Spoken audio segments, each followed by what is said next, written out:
Hello again. Your timing is absolutely perfect because you join us for the crescendo of our first semi-final in this year's Betfred World Championship here at the Crucible Theatre. It's packed and all eyes are on one table here as John Higgins attempts to reach his 7th Crucible final, and he's facing a very game young man in Kyron Wilson, the Englishman, who has kept pace with him. 5 times he's been 3 frames down, but he's kept coming back. But it's Higgins who's only 2 frames away from booking his place in yet another final 20 years after his first. We're sharing it all in the company of Ken Doherty and John Parrott, 2 fine world champions themselves. And in fact, we've actually got all the angles covered because we've got Alan Angles McManus down in the practice room. What's caught your eye from those first 4 frames? Hi, Hazel. Yeah, I've been enjoying the match from the practice room. It's beautifully poised, isn't it? Everyone knows what a fan I am of cue action, of technique. I want to show you a couple of differences with the 2 players this afternoon. First of all, Kyron Wilson. He's got this small quirk in his cue action, OK? It's all in the backswing and then on the delivery.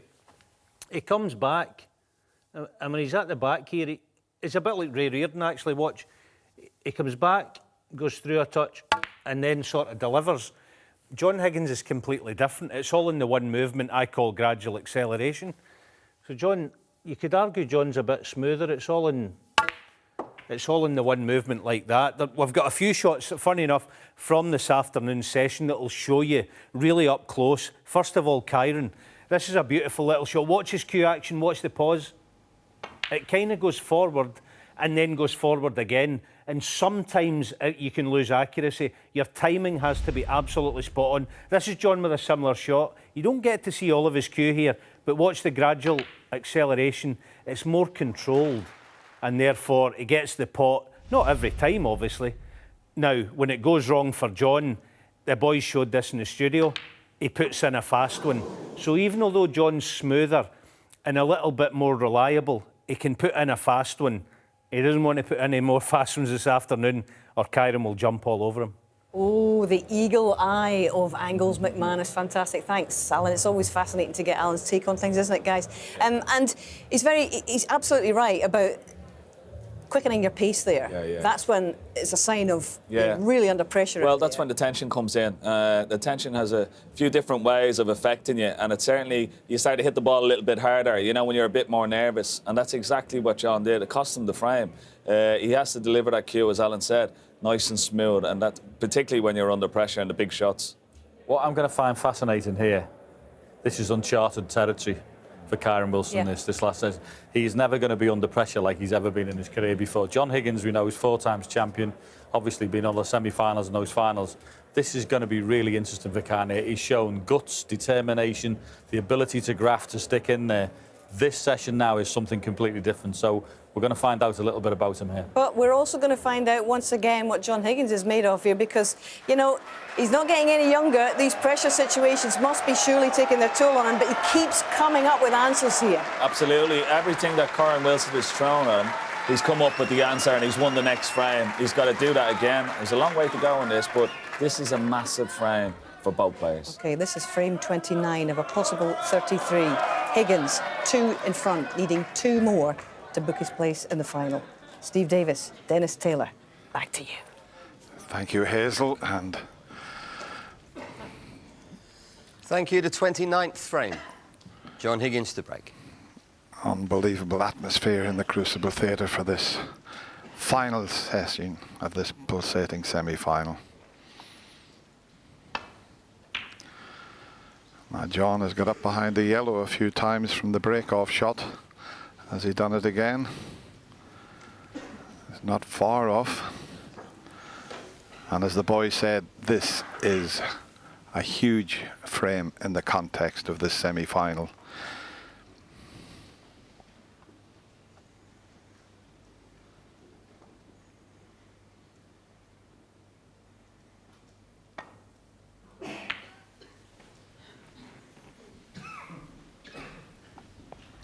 This time from the break-off shot, the black tied up.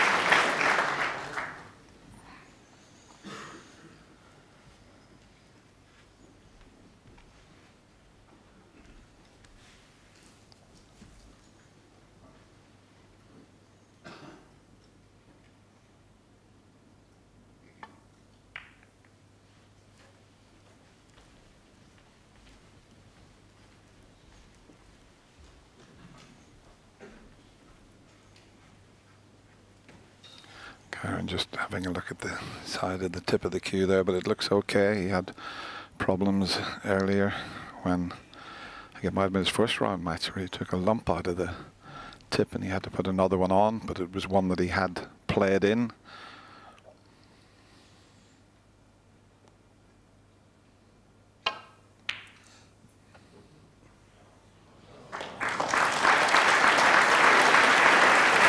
Terrific safety shot.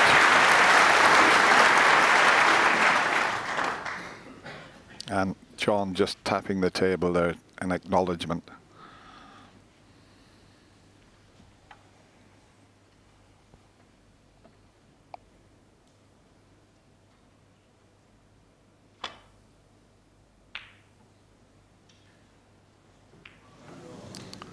Well, it's okay, no damage done, even though he caught the blue there.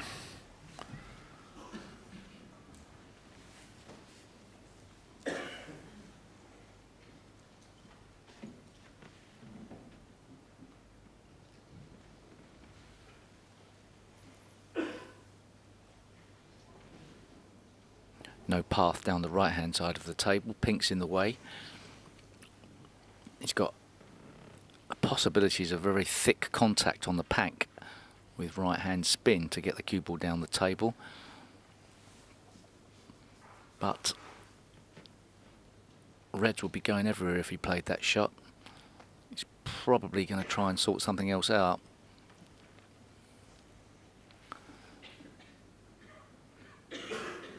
Yeah, I think if he tries to come down the left side, those two reds there are in the way, so that's why he's not playing that particular shot. He's playing the pot round the back of the black, I think. No, surely not. No. He's found a pretty good cue ball here.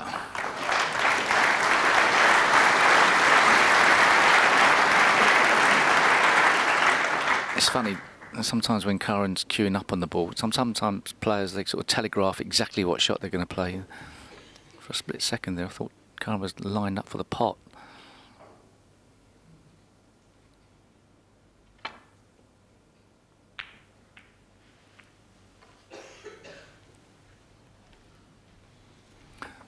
Chance now to perhaps play a 4-cushion safety.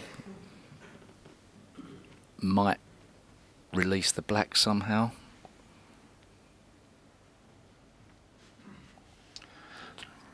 Yeah, he can come up and down. Here's a couple of choices here. Could put the black more safer, that's the trouble.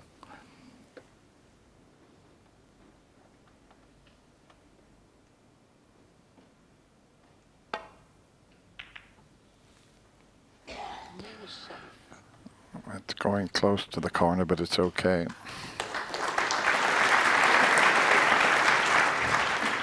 More safe.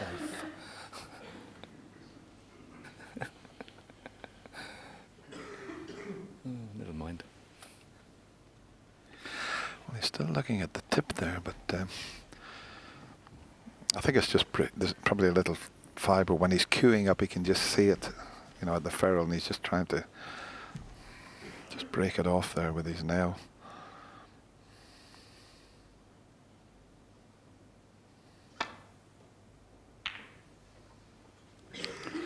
White's closer this time. No, okay, going to the left.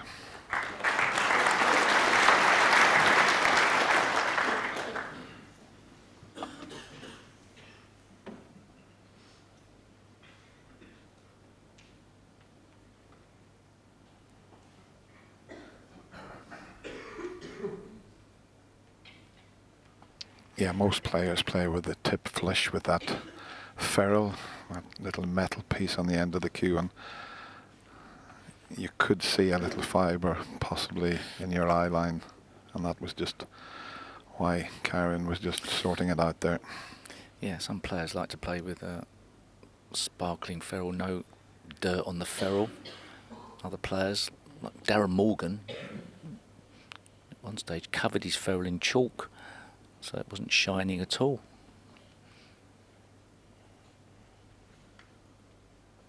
Tough shot for Karen Wilson here. Doesn't really know where the red's going to go.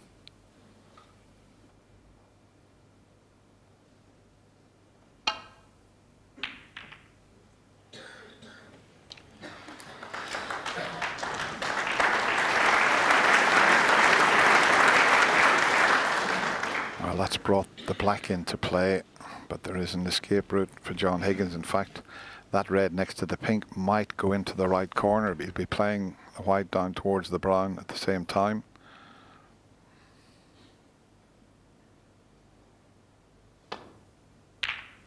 No, it wouldn't go, but the white, well, even if it hits the green, it's okay.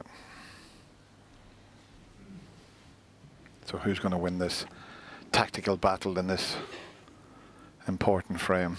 They're all important, but this one is crucial. Brown would be a nice ball to get behind.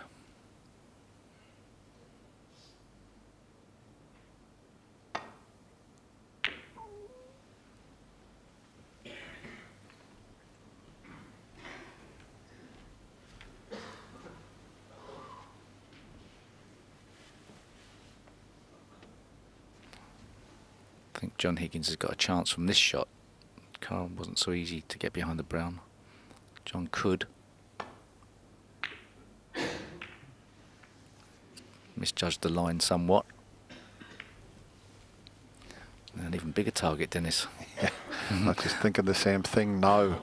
He's got quite a margin to get in behind that green and brown. Four cushion safety is an easier way, but the blues will risk playing the four cushion safety. Two cushion safety is harder to judge the line.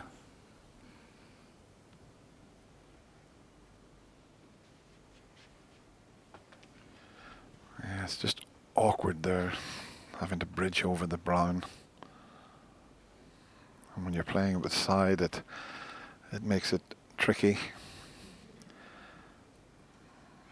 He's just trying to be ultra careful. He doesn't want to make a mistake at this juncture.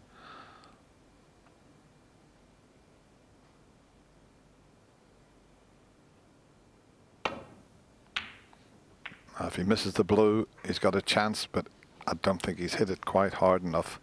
It's on its way. It was a good effort, but he might have left the pot on. Yeah, he walks back to his seat. He knows a few more inches, it would have been a terrific shot, but John can see this red, and there's a gap to come around the back of the reds.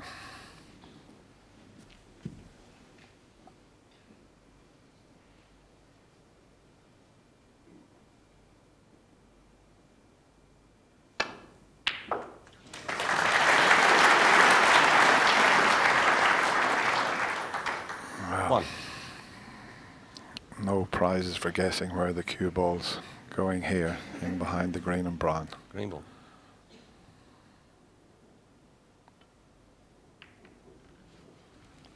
John Higgins 1.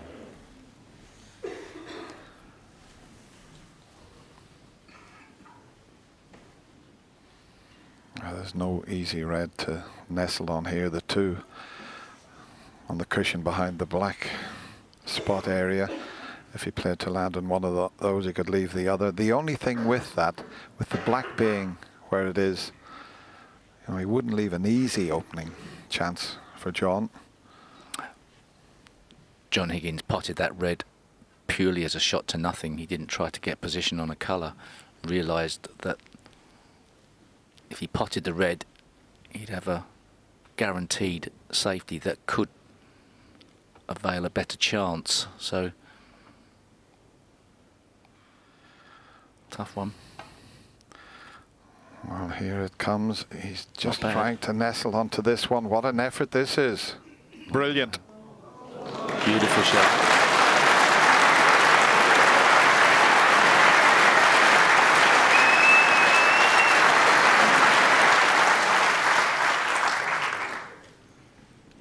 Toucher.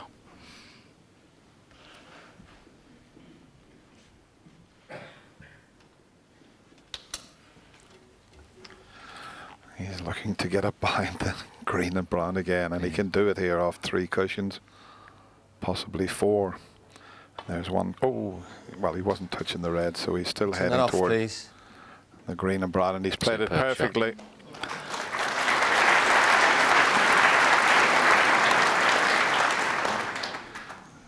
Let's see John's reaction when he came to the table, rapping it with his knuckles in appreciation of that last shot that Kyron played. Kyron's playing two cushion escape to flick the red that's near the black.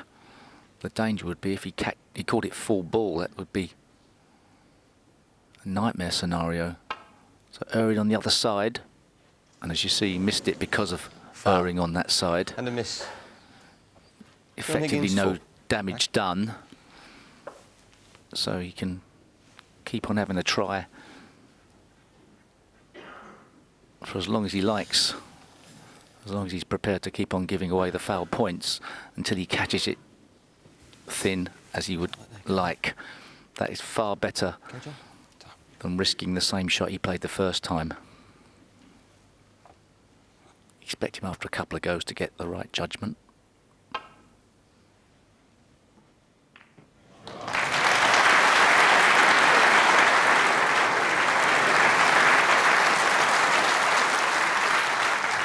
I'll tell you what, this Crucible crowd have really got involved in this tactical exchange. It's nice to see the big breaks going in, but this is absorbing stuff here.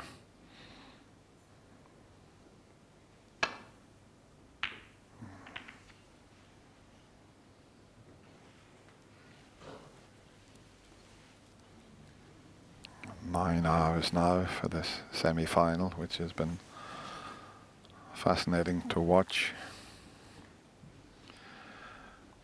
An awful lot of Scottish people around Sheffield supporting John Higgins, but Kyron's got an army of fans here as well.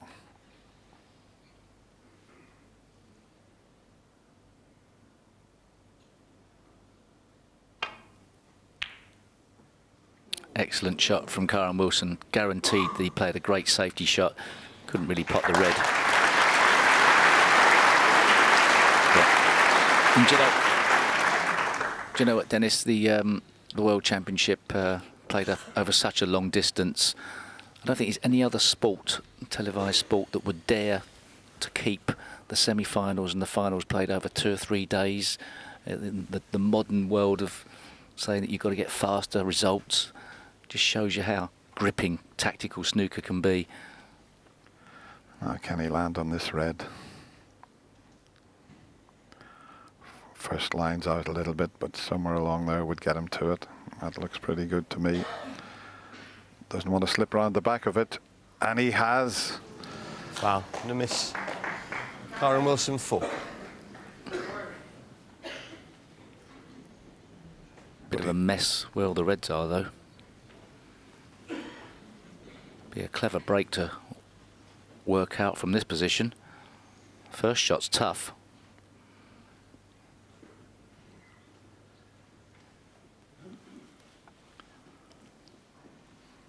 I think the fact that he's quite close to this, and that's where being about 6'3" is an advantage, because he's got to somehow get out for the pink, but this is awkward.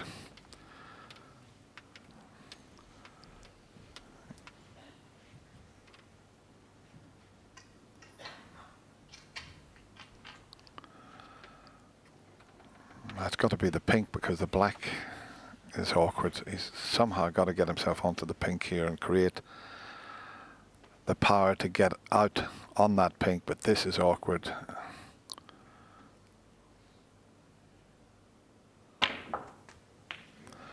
That's not a bad effort. He may be on the pink, but he's running away from the reds.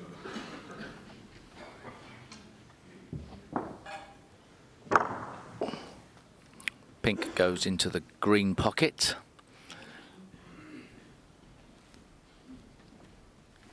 Obviously into the middle as well, if he could work out a path to get back down to the red by the black spot. But I think he's lined up for the green. He's probably tempted for the green pocket. Tough, whatever. Well, the green's the pocket that will give him better position. But even then, it's not easy. I'm just thinking, if he goes for the middle pocket, he'll have to pass the yellow, and he can come back up. There's one red there just near the black spot that will be available. What a shot this would be if he pulls it off. I think he can just get to the bottom cushion before the yellow pocket. Doesn't want to obviously mess with the jaws. Well, where's the pink? No, I thought he was going to fluke it, but look at the cue ball. He got perfectly on the Kyron red. Wilson won. He played for He got half the shot correct. He was a fair way out with the pink. Unfortunately for Karen Wilson, he played a wonderful positional shot.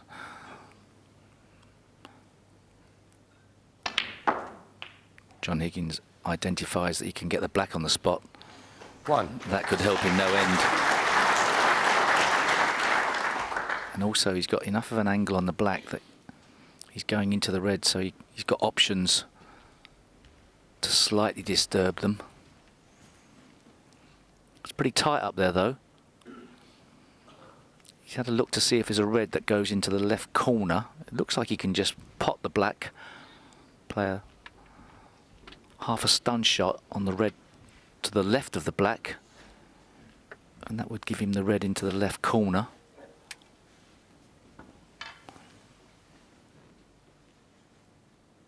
Doesn't have to do much here. Not even a stun shot, just a roll through. And now, most importantly, he needs some type of angle on the black 8. or pink to go into the reds again. Everything's quite tight.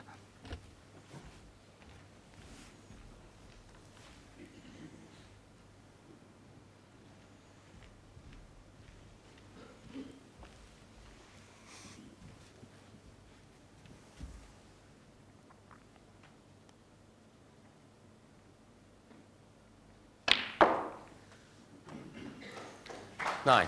Great shot. Initially I thought he was straight on the red, that he couldn't do much with it, but the way he's opened those up is beautiful.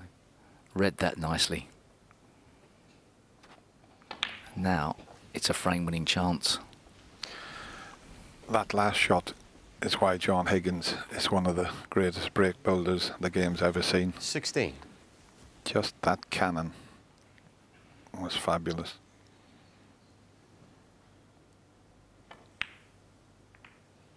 And there's another delicate 17. little cannon. His control is amazing.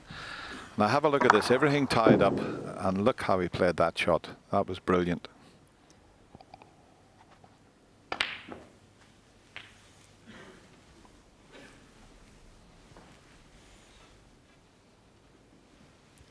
$24. And this time, a little awkward. He'll take the slightly more difficult pot because it's easier to bridge to get to that. Sure. 25.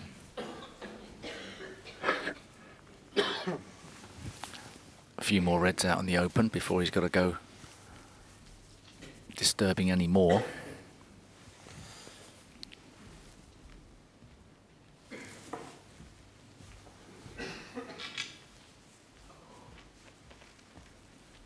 They're all big frames, but this would be a wonderful frame to win from this visit, to go 16-13 in front. He looks to have his mind firmly on the job.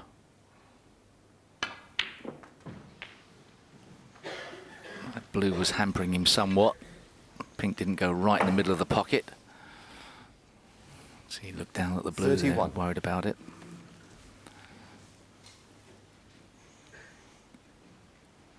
Has to be relatively straight on the pink here, assuming he can't stop for the black. 32.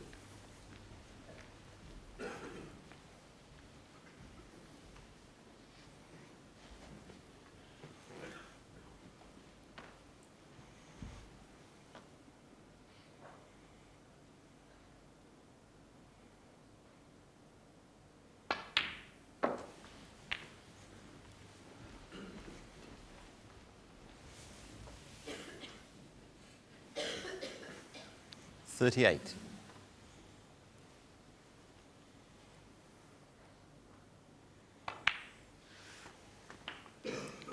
39.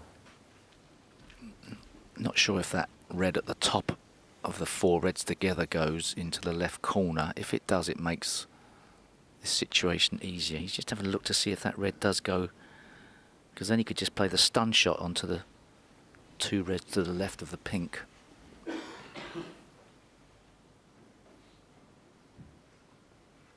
the fact he hasn't got down that quickly to play it, he's not sure. Well, he has the perfect angle to cannon into the 4 reds, but what John's thinking about is if he can do it without having to risk the cannon. So we'll find out shortly. I think he's just got enough angle. I think he'd like that one again. 45. I thought perhaps the hard stun into the 2 reds might have been an option there, but perhaps it was a bit straighter than it looked.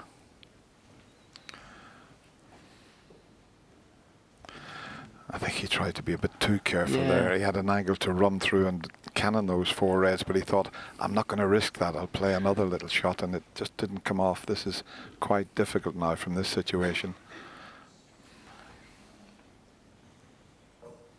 Doesn't really want to be rolling down the table. If he pots the red, obviously he's got bought colours, but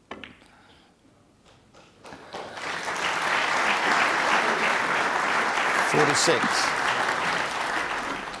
when you're making the cue ball travel distance, it's obviously more difficult to get ideal position.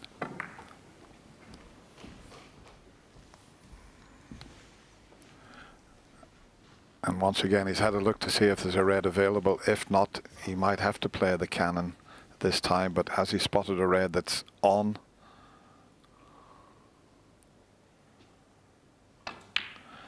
There's one available there, but he's not going to be ideally on it.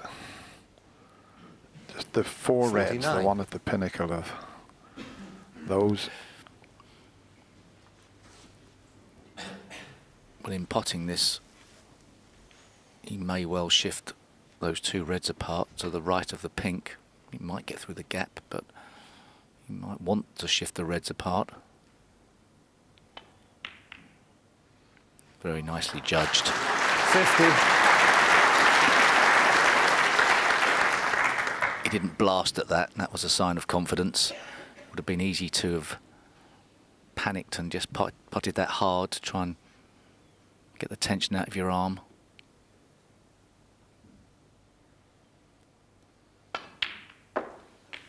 Fantastic break this has been. Very important one as well. It's just classic John Higgins. I mean, it's been superb. 56. And Karen can't do anything about this. What a master tactician 57. and break builder this man is.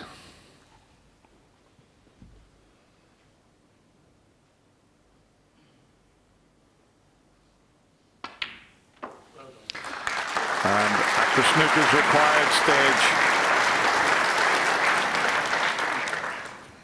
63.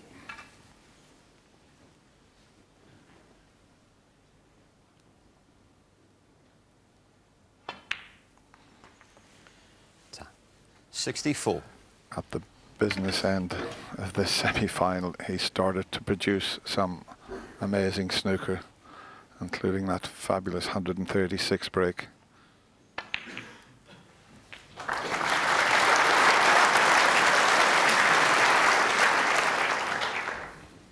'71. 72.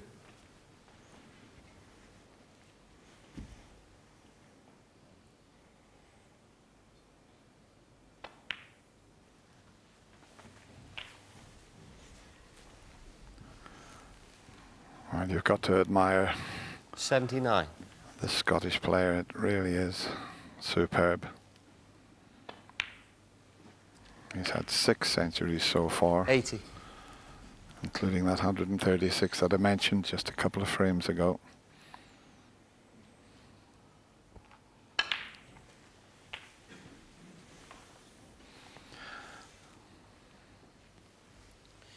'87.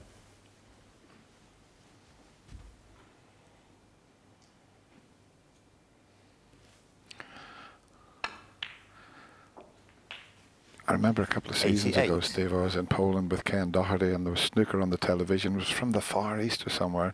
John was playing Stuart Bingham. He was 8-6 down And I sat and watched him make 3 century breaks to shut the match out. Amazing he is. 91. Well, he's been playing granite match play here for many years, but as Ken Doherty said, playing as well as ever. 93. So determined. And obviously he's enjoying his snooker at the moment.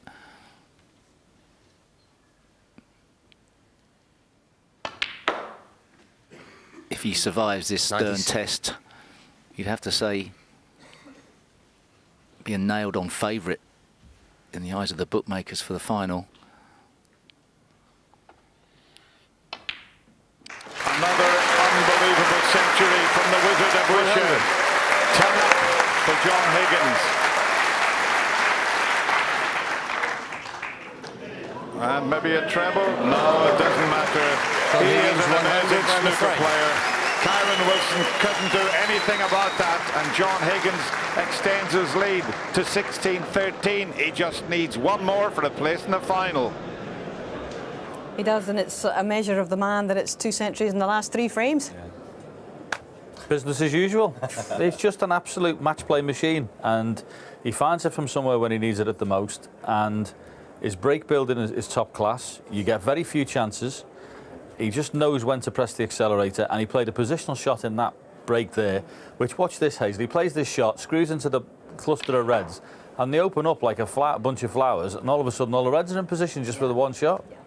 And you can tell, now that the pressure's starting to ease a little bit, he's now in full stroke. Yes, yeah, but that was a fantastic break. He didn't have the blue to work with, and he had to work really hard around the pink and black. But that one shot set the whole frame up for him, and it was a wonderful break, and it will give him a lot of pressure. He's gone out to have a little breather. He knows, you know, one more frame and he's in another final. Incredible stuff, really. It is. You know? Anyway, back for Kyron.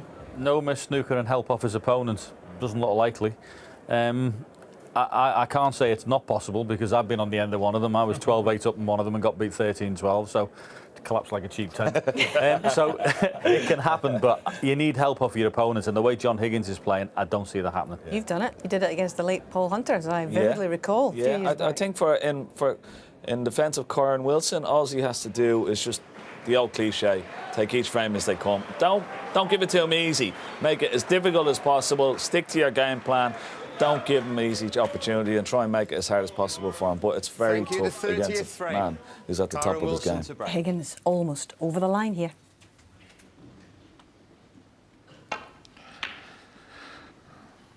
Yes, he is, Hazel, almost over the line, but make no mistake, Kyron Wilson is such a positive person.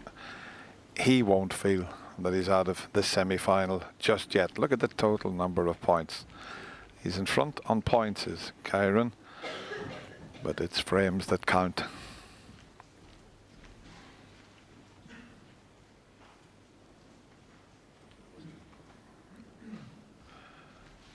Well, it looks as if he's got an angle here to take this on and drop on the black.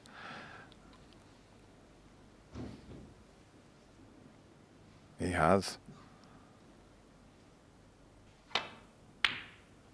Wow.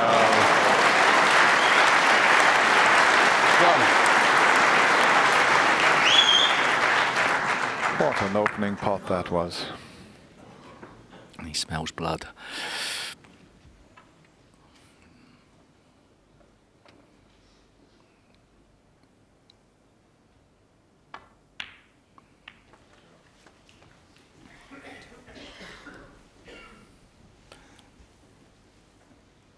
It's not perfectly placed on either of these two reds.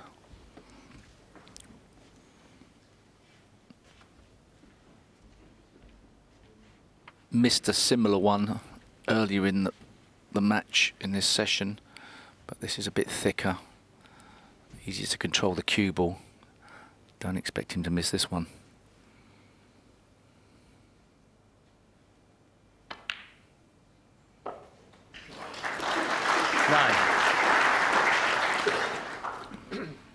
He's got a red at the back of the pack to play for.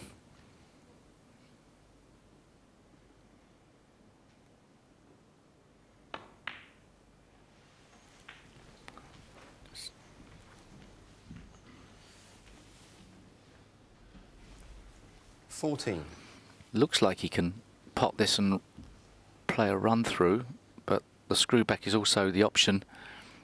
Will split open nicely there. Didn't want too much on it. 50. Didn't want to screw back to the side cushion, obviously. Those reds starting to open up a bit. What a way to close out the match this would be.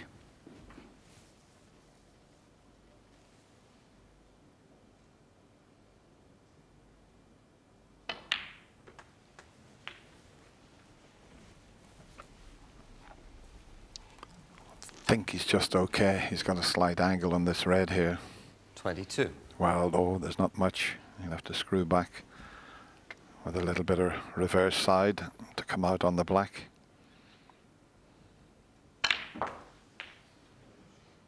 Didn't 23. quite get the side that he wanted, but he can still cannon the reds, but got to keep his eye on the pot here.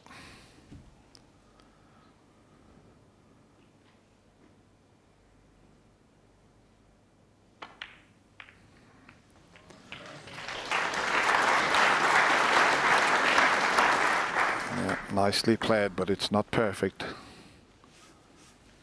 30. The red into the right corner is taking him away from the black spot area. Now if this one into the middle, well, he had a look at it, but it wasn't a good angle. So this next shot, there's a little gap there between two reds. He might be able to get to the blue. And he could. And he's played it perfectly. You know, they always say the toughest frame to win is the one that gets you over the line.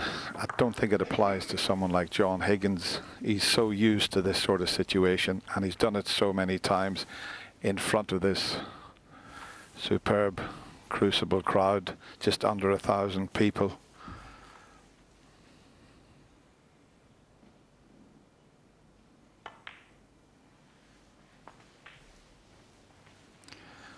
Is he going to do it in the style we're used 36. to seeing from this wizard, we call him, of Wishaw?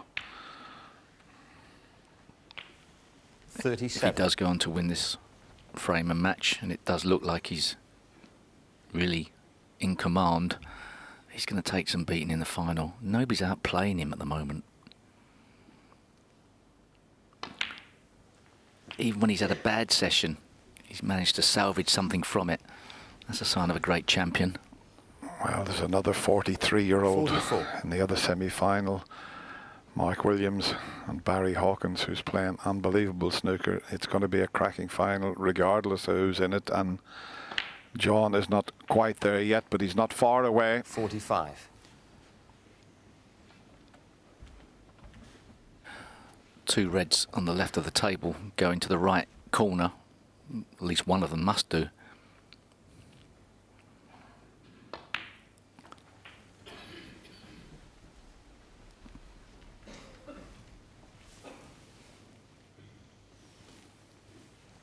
$50.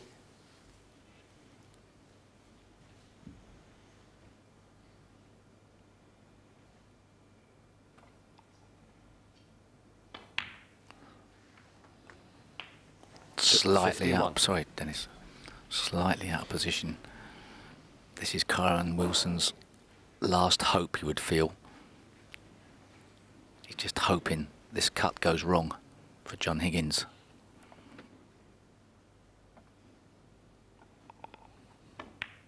It's there, right in the centre of the pocket.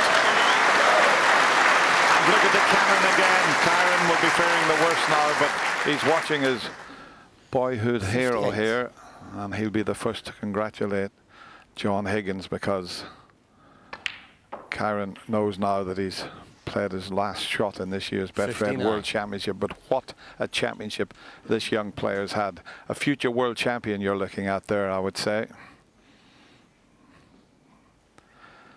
Meanwhile, he's just gone a little bit too far for a comfortable blue. Still can't see him missing this one.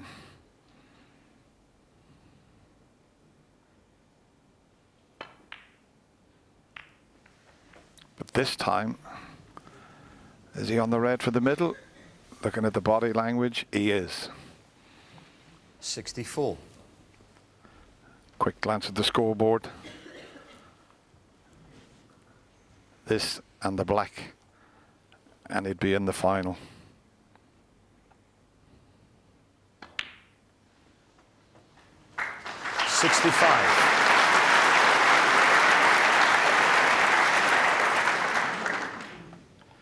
He looked a little tired after his match with Judd Trump.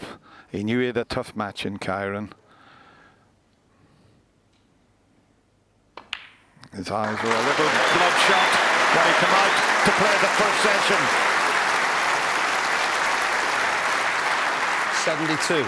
But what a way to finish the semi-final.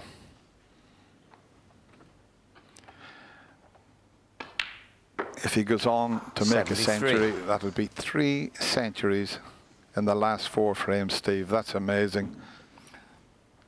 It's been wonderful match play. Total control of the cue ball.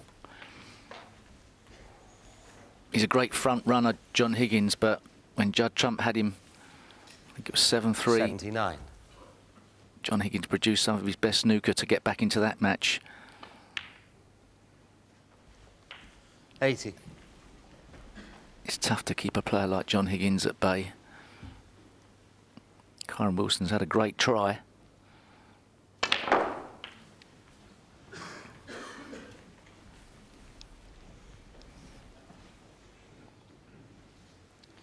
$87.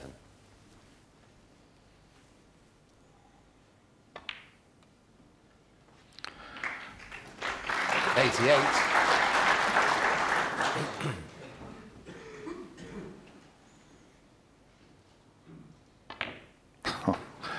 He's got a horrendous kick there on the blue, but he's not bothered about a heavy contact. At this stage, Kyron cracked a little 93. joke to John there. Isn't that lovely to see?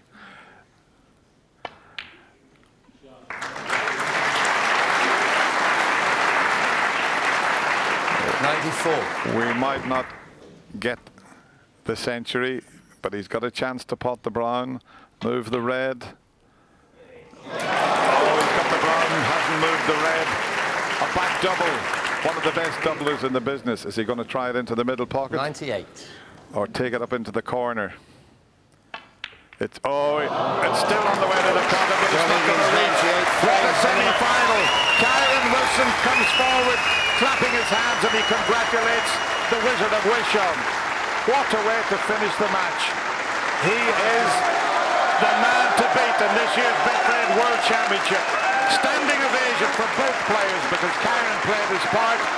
In the end, John Higgins just too strong, and he runs out a winner, 17 frames to 13.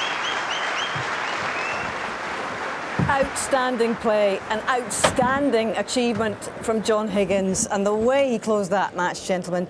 2 tons and a 98 in the last 4 frames. That is the mark of a champion. A tremendous champion. You can't win a match better than that. And all that match play instincts and all knowing about, you know, being around the course and distance 4 times, all those things came there. And we were talking about he wasn't really scoring that great. Well, he was. He was this afternoon. That came from somewhere, and that is a fabulous way. And if he's not in the top 3 all-time match players of this game ever, I'll eat my hat. OK, well, we must obviously pay huge tribute to Kyron Wilson. He's been in 3 major finals. He's got to the semi-final here at the Crucible. That is, again, uncharted territory from him. So hats off to Kyron. He's with Rob Walker now. Kyron, commiserations today, but it has been a superb fortnight overall when you reflect on the tournament. Yeah, you know, it's such a hard tournament to do well in. It's my first experience of the one-table setup. I think that probably the first session is probably my undoing in this match. I just couldn't catch John after that, and you know, it's just experience. I'm used to it now. I'm looking forward to coming back here next year and hopefully do better. You looked as though you did settle down into the match after a little bit of a nervy start. You had that 140, and after trailing 5-3 in that first session until deep into the frames we've just watched, you were sharing everything, 4-4, 4-4, and you were always coming back at him, trailing by 3, then trailing by 2, and trailing by 1. You took it to one of the all-time greats, and you weren't far away. Yeah, you know, he obviously seized on the opportunity of maybe my inexperience early on. You know, I missed a sitter of a red at 4-3 to potentially go 4-all, and then from then on I felt like it was Tom and Jerry. I felt like I'm always trying to catch the mouse and I could just never catch it in the end. And, you know, John's just different class. He's absolute granite, and what a fantastic match player and ambassador for the sport.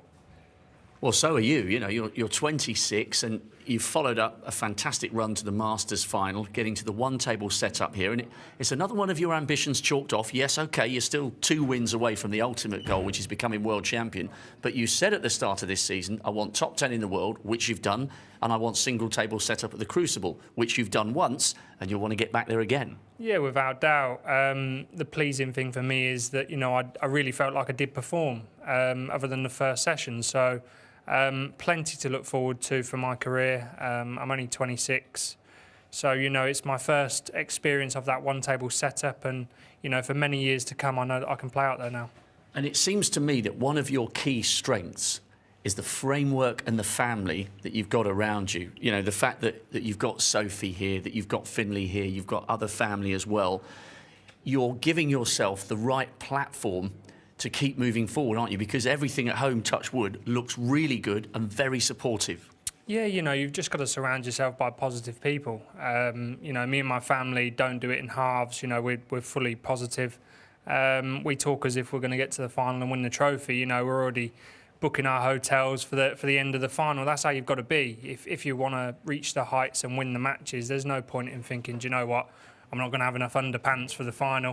I'm going to make sure I've got them washed. And yeah, just surrounding yourself with positive people. I've got Brandon Parker, my manager, and Barry Stark, my coach, who are very positive in the dressing room, and Sophie, my wife, and my mum and dad, Sonia and Rob, are always obviously supporting me wherever I go. So yeah, I have a great foundation around me. And I was chatting to them out in Tudor Square in the glorious sunshine just before you came back out. I'm sure you already know this, but their pride exudes for you out of everything they say. They are incredibly proud of the way you're conducting yourself and the quality you produce on the table. It's obviously the biggest compliment you can have as a son. You obviously want your mum and dad's approval. I'd love to give them back what they've given me, and that is the world. So, you know, I'll try again. John's a great ambassador. So are you. See you next year. Thanks, mate. Cheers. What a great player, what an impressive young man he is, and what an impressive champion. This is John Higgins. Back-to-back finals, a 7th final, 20 years after your first. That is one heck of an achievement, John. Congratulations. Thanks very much. Cheers. No, it's good. I can tell you're emotional about it, but I tell you what, that must have been one of your toughest battles. He would not go away, John. Well, I mean, I've had my family down, and it's a big thing, and you see him sitting up, and it's a big thing for the family. Obviously, he's going to be gutted for it, but I'm just proud. Was that, would you say, one of your toughest battles? You talked actually just before you came in there about facing Mark Selby a few years ago when he first got to the one-table setup. Did you see comparisons with him? Absolutely. Now, I think it was Mark's first time in 2007, and they're different players, but you just get your feeling off them, an aura off them that he thought he was going to win, and he thought he was going to pot everything. And it's quite tough to play against because no matter where you leave him, you're thinking he's going to pot them. And it was only really just at the last session, he just missed a couple of long ones, but throughout the whole match, he was knocking them in. And he's a great young man, great young ambassador, and he'll be back here. As I said to him at the end, he reminded me of Selby in 2007, and then you see what Selby's went on to do the last 10 years. The thing is there, John, as well, he hasn't lost that match. You know, you've won and won it. That's the big thing. And you were just saying to us off air something about you discovered watching the TV last night. What was it? No, it was the first. It was the second session. I think my highest break was 30, and I left the TV on in my apartment. So I walked back in, and obviously I was delighted being 9-7 in front. But the game was on, and I was having a look at my game, and I just felt I've got a long backswing, but I just felt it was far too long.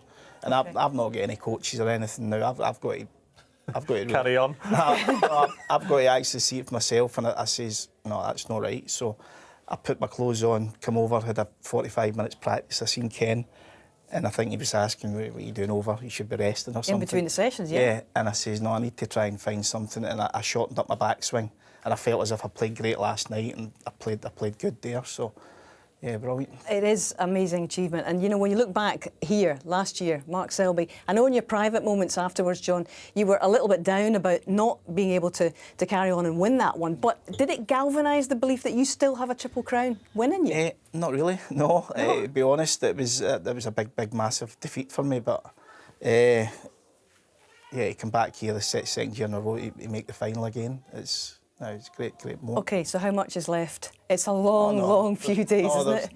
There's plenty left. It's really when you're playing someone like Mark Selby in the final, I won't be playing anyone like that, but I'll be playing two unbelievable players, in Mark Williams and Barry Hawkins. I think that could go right to the wire tonight, really 17-15, 17-16, either way.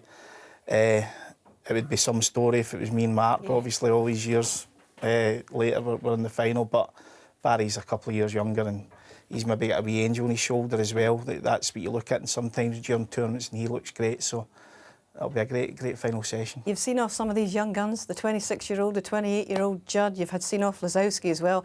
It's going to be up against the 39-year-old or indeed the 43-year-old. This is going to be a cracking match, isn't it? Yeah, I can't wait. I had an unbelievable time here last year, and I'm sure over an unbelievable 2 days, whatever happens, I'll go out and just enjoy it. And what about the family members? Are they all coming they'll down? be jumping cars now. Coming down. Nobody was really here. I don't think they were really tempting fate, so they'll be jumping trains, cars, planes, whatever, so it'll be brilliant to see them. And of course, your scoring boots, you found them right at the end, 2 tons and a 98 when the pressure was beginning to mount. And where do you find that from, John?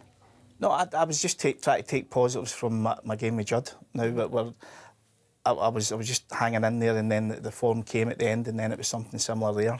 It's good to know that is there, but obviously I need to start off a hell of a lot better than I did this match. John, congratulations. We will look forward to seeing you in your 7th final tomorrow. And of course, we still have the small matter of the opponent that this man is going to be facing. And you'll find out along with us from 7:30 this evening, because is it going to be the 40-something final with Mark Williams, or will Barry Hawkins swoop for his 2nd appearance in the final? The Wizard, though, in spellbinding form, yet another final 2 decades after his first. From us all here, goodbye.